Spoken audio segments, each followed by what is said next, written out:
Assalamualaikum warahmatullahi wabarakatuh. Saudara-saudara mahasiswa yang berbahagia, pada pertemuan ini saya akan membicarakan peristilahan atau ruang lingkup istilah-istilah yang membahas yang berkaitan dengan mata kuliah MK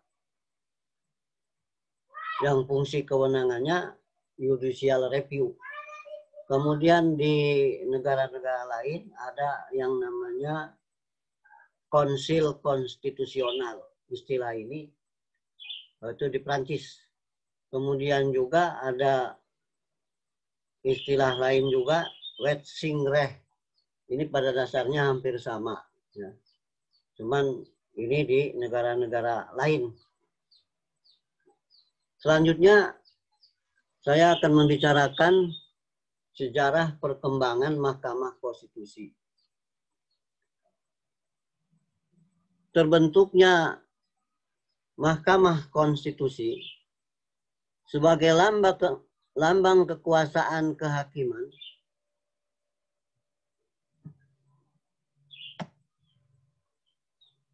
di samping Mahkamah Agung mengemban khusus dapat ditelusuri sebelum negara modern. Intinya menguji keserasian norma hukum yang lebih rendah dengan norma hukum lebih tinggi. Sejarah modern judicial review merupakan ciri utama kewenangan MK di Amerika oleh Mahkamah Agung. Perkembangannya sampai 250 tahun di Amerika dengan rasa kebencian dan penerimaan yang luas dalam tradisi common law dan sistem konstitusi Amerika Serikat tidak dikenal.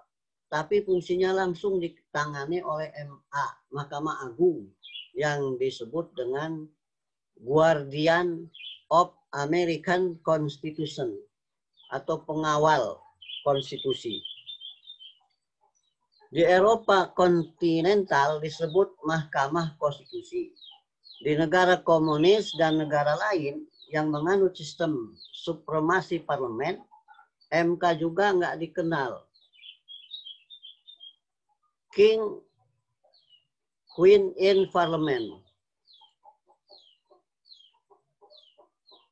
Revolusi Prancis dan konsep separation of power, pemisahan kekuasaan dari Rousseau dan Montesquieu merupakan cikal bakal pengembangan judicial review ke depan dan keberhasilan awal tentara Napoleon serta pengaruhnya berkelanjutan dari hukum dan budaya Prancis.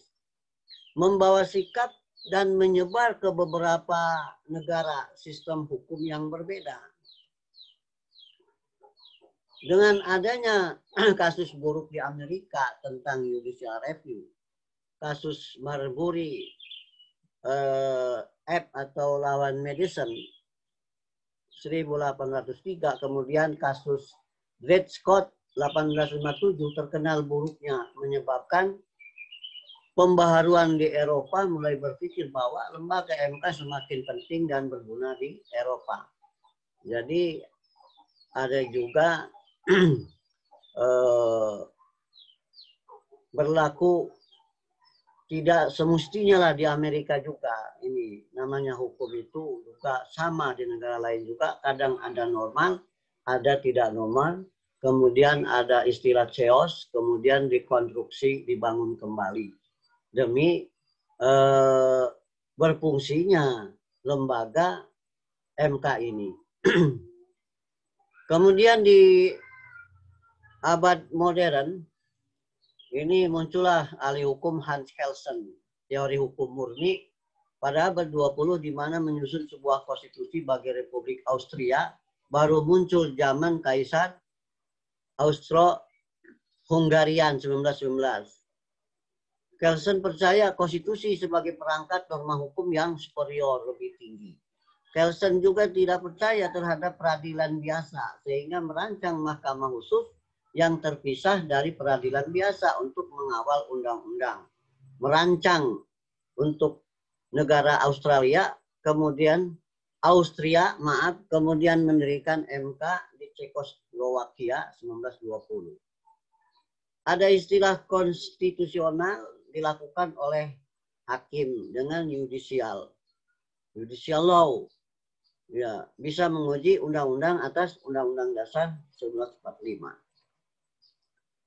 Nah, itu sejarah terbentuknya Mahkamah Konstitusi di negara Eropa. Nah, bagaimana sejarah terbentuknya MK di Indonesia? Bagi negara Indonesia, MK sebagai lembaga negara yang pelaksana kekuasaan kehakiman dapat dikatakan hal yang baru. Namun dalam sebuah gagasan bukan hal baru. Karena fungsi MK dalam pengujian dan penafsiran undang-undang sudah ada sebelum merdeka. Para founding father, pendiri negara, sudah membicarakan perlunya ada MK di lembaga negara kita Indonesia. Dalam penyusunan Undang-Undang Dasar RI, di sidang BPUPKI, Badan Penyelidik Usaha-Usaha Persiapan Kemerdekaan Indonesia, awalnya Muhammad Yamin mengemukakan perlunya MA diberi kewenangan membanding undang-undang, tetapi ditolak oleh Supomo. Alasannya, Undang-Undang Dasar 45 tidak menganut ajaran trias politika dari Montesquieu yang terpisah kekuasaannya eksekutif, legislatif, yudikatif. Menganut ajaran distribusi of power, pembagian kekuasaan di Indonesia. Antara kekuasaan eksekutif dan legislatif masih bersama-sama membuat undang-undang. Ini di Indonesia. Terbentuknya MK di Indonesia. Selain itu, Undang-Undang Dasar 45 sebelum amandemen tidak dapat menetapkan fungsi pengujian undang-undang karena menganut supremasi parlemen dengan menempatkan kedudukan MPR sebagai lembaga tertinggi negara. Undang-undang itu produk DPR bersama Presiden, sama halnya mencampuri kekuasaan legislatif dan eksekutif, sebagaimana berlaku di Belanda. Mahkamah Agung tidak boleh menguji undang-undang, dengan kata lain yang mencabutnya legislatif dan eksekutif. Supomo tidak menerima MA menguji undang-undang. Menurut Jimli Asyidiki, perlu dicatat bahwa Muhammad Yamin baru membahas perlunya dibentuk mahkamah tersendiri sederajat dan di luar MA yang fungsinya menguji undang-undang. Dapat dikatakan pembentukan MK menguji undang-undang, keterkaitan kewenangan Mahkamah Agung dalam sejarah pembentukan negara Indonesia. Para sarjana dan ahli hukum Indonesia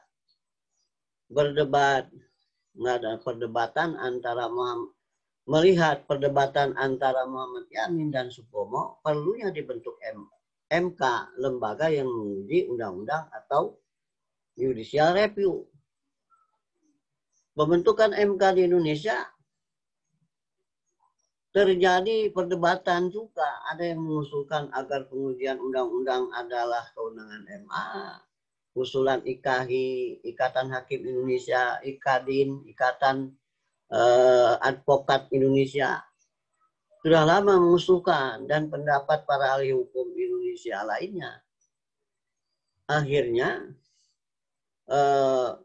musyawarah di MPR amandemen ketiga tahun 2003 menetapkan terbentuknya MK yang mandiri, mempunyai kewenangan menguji undang-undang atas Undang-Undang Dasar 1945 pasal 24 ayat 2. Sedangkan MA berwenang menguji undang-undang di bawah undang-undang.